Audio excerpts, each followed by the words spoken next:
Good morning class second. जैसा कि आप लोग जानते हैं, ट्रांसलेशन में हम क्वेश्चन वर्ड्स मतलब क्वेश्चन पर बेस्ड जो हमारे ट्रांसलेशंस हैं उनको सीख रहे थे।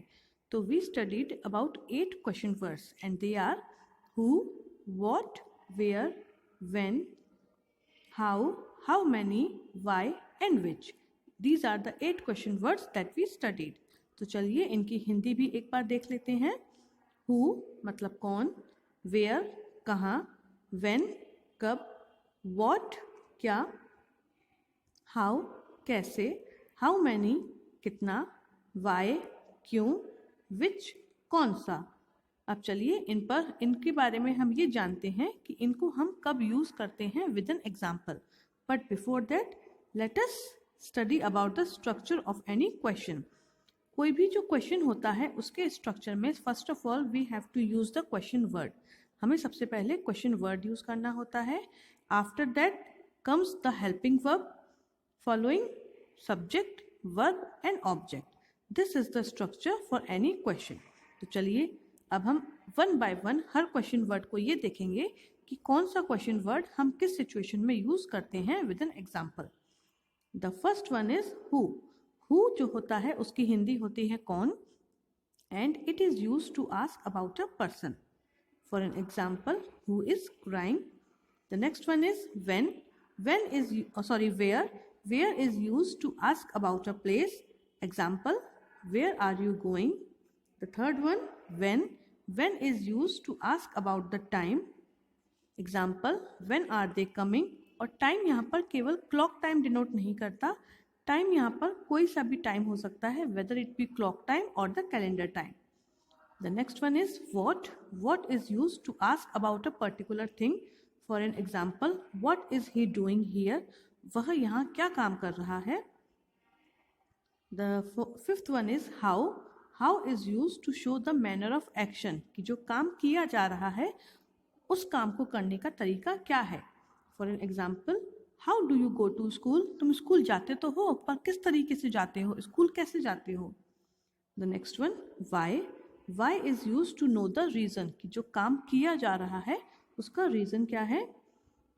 Y are you doing this, तुम ये क्यों कर रहे हो। How many. How many is used to know the quantity. How many से हम किसी भी क्वांटिटी के बारे में जानते हैं। और आपको मैंने एक बात और बताई थी कि how many के साथ हम एक काउंटेबल नाउन को ज़रूर यूज़ करते हैं। How many books, how many days, how many subjects। और जो ये काउंटेबल नाउन यूज़ करते हैं it always comes in its plural form. मतलब हम ये नहीं बोलेंगे how many book, singular form use नहीं करेंगे, हम यूज़ करेंगे उसका plural form how many books. For an example, how many books do you have, तुम्हारे पास कितनी किताबें हैं। The next one is which. Which कौन सा। Which is used to know about a particular thing among many.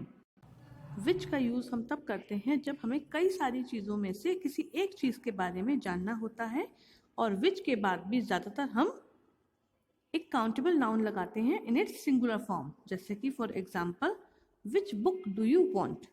या फिर हम इसमें प्लूरल भी लगा सकते हैं, बट प्लूरल जो है बहुत ही रेयर केसेस में यूज़ करते हैं। ज़्यादातर हम singular form of countable noun ही यूज़ करते हैं। Which book do you want. Which day are you coming, मतलब तुम कौन से दिन आ रहे हो। ठीक है, these are the 8 question words with their situations when they are used. तो चलिए इसी पर बेस्ड कुछ सेंटेंसेस को हम और क्वेश्चंस को हम ट्रांसलेट कर लेते हैं। तो फर्स्ट क्वेश्चन हमारा है, तुम नदी को कैसे पार करोगे। इसमें सवाल पूछा जा रहा है एक व्यक्ति से, उसको नदी को पार करना है। तो उसके पास कई सारे ऑप्शन होते हैं, या तो वो तैर कर पार करेगा, या फिर किसी बोट या शिप से पार करेगा, या फिर कोई सड़क का ही मतलब नदी के किनारे किनारे रास्ता होता है ना, वहां से जाकर पार कर लेगा। तो यहाँ पर काम कौन सा हो रहा है, पार करने का। करने वाला है तुम, तो ये हमारा हो गया सब्जेक्ट, और पार करोगे मतलब पार करना ये हो गया हमारा वर्ब, यानी कि काम करना। अब इसमें क्वेश्चन वर्ड कौन सा है, इसमें क्वेश्चन वर्ड है कैसे। क्या है क्वेश्चन वर्ड, कैसे। कैसे की इंग्लिश होती है व्हेन। तो यहाँ पर हम लिख दिया व्हेन। पार करोगे तो ये हो गया फ्यूचर टेंस का, और वो भी फ्यूचर इंडेफिनिट टेंस का, तो व्हेन, विल। यू, क्योंकि यू हमारा क्या है, सब्जेक्ट है। व्हेन विल यू, क्या काम करोगे, पार करोगे, क्योंकि सब्जेक्ट के बाद हम वर्ब लगाते हैं। पार करने की होती है cross. When will you cross, किसको क्रॉस करना है, वर्ब के बाद ऑब्जेक्ट, नदी को, तो the river. When will you cross the river, और लास्ट में क्वेश्चन मार्क। ठीक है, आगे देख लेते हैं। वह कितने सेबों को काट रहा है। एक व्यक्ति है, एक लड़का है, वह कुछ सेबों को काट रहा है, तो उससे पूछा जा रहा है कि वह कितने सेबों को काट रहा है। तो उसमें काम कौन सा हो रहा है, काम हो रहा है काटने का, करने वाला है वह, और ये लड़का है, ध्यान रखिएगा, क्योंकि रहा यहाँ पर हमें क्या बता रहा है, पुल्लिंग को एहसास करा रहा है, पुल्लिंग जाति का बोध करा रहा है। क्वेश्चन वर्ड है कितने, मतलब हाउ मैनी, और मैंने आपको बताया था हाउ मैनी के साथ हमेशा हम एक काउंटेबल नाउन लगाते हैं, वो भी उसके प्लूरल फॉर्म में। तो कितने सेबों, इसको हम एक साथ ट्रांसलेट करेंगे। कितने मतलब हाउ मैनी, और सेबों मतलब होता है एप्पल्स, तो how many apples, how many apples. अब क्या आएगा, हेल्पिंग वर्ब, काट रहा है, इसकी पूरे की क्या ट्रांसलेट होगी इंग्लिश, इज कटिंग। तो हेल्पिंग वर्ब हो गई हमारी is.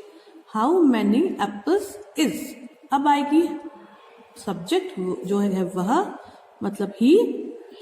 How many apples is he cutting, क्योंकि वर्ब कौन सी है, काटना, तो कटिंग में ध्यान रखिएगा डबल टी आता है। How many apples is he cutting. वह मोमबत्ती को क्यों बुझा रही थी। मैंने जब उसको देखा था तो शी वॉज, सॉरी मैं इंग्लिश नहीं बोलूंगी, कि वह मोमबत्ती को बुझा रही थी।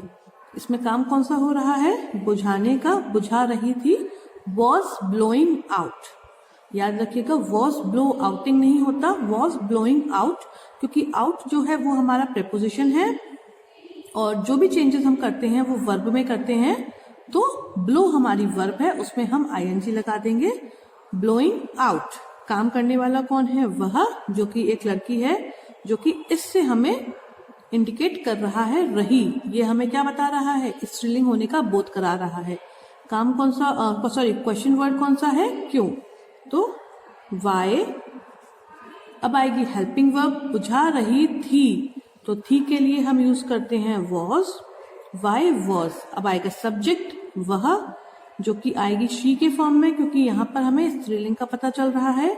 Why was she. अब आएगा वर्ब, स्ट्रक्चर तो आपको याद करना ही पड़ेगा। वाई वॉज शी बुझा रही थी, ब्लोइंग आउट, तो हम ब्लोइंग आउट लिखेंगे, ब्लो आउटिंग नहीं लिखेंगे, ब्लोइंग आउट, क्योंकि वर्ब हमारी ब्लो है और आउट तो प्रीपोजिशन है, और जो भी चेंजेस अभी मैंने बताया था हमें करने होते हैं वर्ब में करने होते हैं। Why was she blowing out, किसको बुझा रही है, ऑब्जेक्ट क्या है, मोमबत्ती, तो द कैंडल। और लास्ट में question mark, why was she blowing out the candle. ठीक है, आगे के सेंटेंसेस को देखते हैं। वे कौन सा फल खाते हैं, वे क्या काम करते हैं, किसी प्रकार का फल खाते हैं। तो यही पूछा जा रहा है कि वे कौन सा फल खाते हैं, हम उनके लिए कौन सा फल लाएं। क्या वे एप्पल खाते हैं, ऑरेंज खाते हैं, watermelon, muskmelon, kiwi, dragon fruit, there are many varieties of fruits. तो यहीं पर पूछा जा रहा है कि वे कौन सा फल खाते हैं, उनके लिए कौन सा फल लाएं। तो इसमें काम कौन सा हो रहा है, खाने का, करने वाला है वे। ओके, अब क्वेश्चन वर्ड क्या है, कौन सा। कौन सा की इंग्लिश होती है विच। कौन सा की इंग्लिश क्या होती है, विच होती है, ये तो आपको पता ही है। और मैंने ये भी बताया था कि विच के साथ हम नाउन जरूर लगाते हैं। तो विच फ्रूट, कौन सा फल, तो हम यहाँ पर लिख देते हैं विच फ्रूट। अब ये है हमारा प्रेजेंट इंडेफिनिट टेंस में, ये आपको थोड़ा सा ध्यान रखना पड़ेगा टेंसेस का कि कौन से टेंस में है, उसकी ट्रांसलेशन भी उसी फॉर्म में या उसी टेंस में टाइप में बनेगी, विच फ्रूट। ठीक है, अब सब्जेक्ट हमारा है वे, तो वे के साथ हम हमेशा लगाते हैं हेल्पिंग वर्ब डू। तो विच फ्रूट डू दे ईट। अगर यहाँ पर वह होता तो हम डज लगा देते, लेकिन सब्जेक्ट यहाँ पर हमारा प्लूरल है, that is why we used do. Which fruit do they eat. पापा दफ्तर कैसे जाएंगे। सपोज करिए बारिश हो रही है या फिर कोई और रीजन है कि पापा दफ्तर जाने में असमर्थ हैं, तो हम पूछ रहे हैं कि पापा आप दफ्तर कैसे जाओगे। तो यहाँ पर काम कौन सा हो रहा है, जाने का। कौन करेगा, पापा। क्वेश्चन वर्ड क्या है, कैसे। किसी भी सेंटेंस में इंग्लिश हो या फिर हिंदी हो, उसको दूसरे लैंग्वेज में ट्रांसलेट करने के लिए सिंपल सेंटेंस है तो आप 3 चीजें देखिए, वर्ब और सब्जेक्ट को फाइंड आउट करिए। और अगर क्वेश्चन वाला सेंटेंस है, क्वेश्चन वर्ड वाला है, तो आपको क्वेश्चन वर्ड भी फाइंड आउट करना है। उसके बाद स्ट्रक्चर के साथ आप किसी भी सेंटेंस को इजीली ट्रांसलेट कर लोगे। हाँ, थोड़ी मेहनत तो करनी पड़ेगी क्योंकि जब मिसलेनियस सेंटेंसेस एक साथ आएंगे तो उसमें आपको टेंसेस को फाइंड आउट करना है। ओके, तो इसमें वर्ब है जाएंगे, सब्जेक्ट है पापा और क्वेश्चन वर्ड है हमारा कैसे। तो हम इसको इंडिकेट कर सकते हैं, आप लोग भी कर सकते हैं। तो सबसे पहले हम लगाते हैं क्वेश्चन वर्ड हाउ। ठीक है, अब जाएंगे, हेल्पिंग वर्ब, जाएंगे मतलब विल गो, जाएंगे मतलब विल गो, तो हेल्पिंग वर्ब हो गई हमारी विल। अब इसके बाद आता है subject, that is father. How will father. अब आएगी वर्ब गो, कहां पर, दफ्तर, ऑफिस। लास्ट में क्वेश्चन मार्क आपको दिख रहा होगा, यहाँ पर मैंने एक गैप छोड़ा हुआ है। इसका रीजन पता है आपको, कोई बता सकता है मुझको। How will father go dash office. मैंने आपको पहले भी कई बार बताया है, ऑनलाइन क्लास में भी बताया है, कुछ वर्ब्स ऐसी होती हैं जिनके साथ हमको प्रीपोजिशन लगाना ही होता है। We have to use the prepositions with them. तो गो के साथ हम हमेशा टू का यूज करते हैं। तो तुम्हारा क्वेश्चन क्या बन जाएगा, how will father go to office और टू द ऑफिस, कोई फर्क नहीं पड़ता, दोनों ही फॉर्म सही है। द नेक्स्ट वन, धोबी को कितने कपड़े धोने चाहिए। अब ये हो गया चाहिए वाला। अब चाहिए मतलब उसकी मर्जी है वो कितने भी धोए, ठीक है ना। तो धोबी को कितने कपड़े धोने चाहिए, काम हो रहा है धोने का, करने वाला है धोबी, क्वेश्चन वर्ड है कितने, खत्म कहानी। Verb, question word and subject. ठीक है, सबसे पहले हमको क्या लगाना है, क्वेश्चन वर्ड कितने, हाउ मैनी। और आपको यहाँ दिख रहा है हाउ मैनी, और मैंने बताया था हाउ मैनी के साथ हम हमेशा क्या यूज करते हैं, एक countable noun in its plural form. तो कितने कपड़े, how many clothes, how many clothes. चाहिए या तो शुड या मस्ट, तो हम कुछ भी यूज कर सकते हैं। How many clothes should. Subject क्या है, धोबी, washerman, washerman. How many clothes should washerman धोने चाहिए, वॉश। और लास्ट में क्वेश्चन मार्क। तो ये हमारा हो गया complete, how many clothes should washerman wash. अब लास्ट 2 सेंटेंसेस देख लेते हैं। मैं अदरक को क्यों कुचल रहा हूं।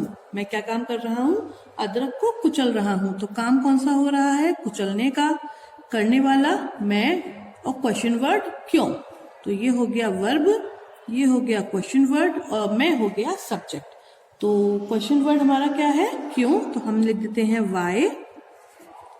अब हेल्पिंग वर्ब कौन सी आएगी, कुचल रहा हूं, तो इज क्रशिंग। तो इसमें हेल्पिंग वर्ब इज क्रशिंग नहीं आएगी क्योंकि मैं के साथ हम, मतलब आई के साथ हम एम का यूज करते हैं, तो हम वाई एम। ओके, अब subject why am I.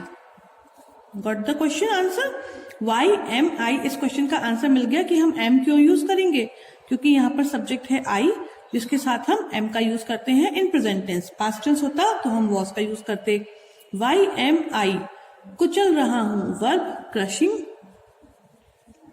Y am I crushing, क्या क्रश कर रहा हूं, अदरक। द जिंजर, अब अभी तो यहाँ पर जिंजर क्रश हो रहा है। कभी कभी हम आइस को भी क्रश कर लेते हैं या हम कोई भी आइटम को क्रश कर सकते हैं। तो why am I crushing the ginger, मैं अदरक क्यों कुचल रहा हूँ ये तो बताओ। चाय में डालनी है, किसी सब्जी में डालनी है, या फिर उसका काढ़ा बनाना है। आजकल काढ़े का भी तो बहुत ट्रेंड चल रहा है, तो कोई भी रीजन हो सकता है अदरक को क्रश करने का। एंड द लास्ट वन, कौन सा तारा आसमान में चमक रहा है। कौन सा तारा आसमान में चमक रहा है, काम कौन सा हो रहा है, चमकने का। कौन कर रहा है, पता नहीं, क्योंकि कौन सा तारा अपने आप में क्या है, हमारा सब्जेक्ट बन जाता है। क्यों? क्योंकि इसमें कोई भी सब्जेक्ट नहीं है। कौन सा तारा, क्योंकि चमकने का काम कौन कर रहा है, तारा, तो यहाँ पर ये अपने आप में सब्जेक्ट बन गया, तो हम लिख देते हैं विच स्टार। विच स्टार। अब चमक रहा है, हेल्पिंग वर्ब, इज सब्जेक्ट है नहीं, shining in the sky. Which star is shining in the sky. यहाँ पर विच स्टार अपने आप में सब्जेक्ट बन गया, जैसे कि हमारा हु बन जाता है। ठीक है, तो दीज आर द 8 सेंटेंसेस जो आपको अपने आप करने हैं। क्वेश्चंस को उतार दीजिएगा जो मैंने ऑरेंज पेन से लिखे हैं, बाकी आप खुद ही करने की कोशिश कीजिएगा। That's all for today. Good bye.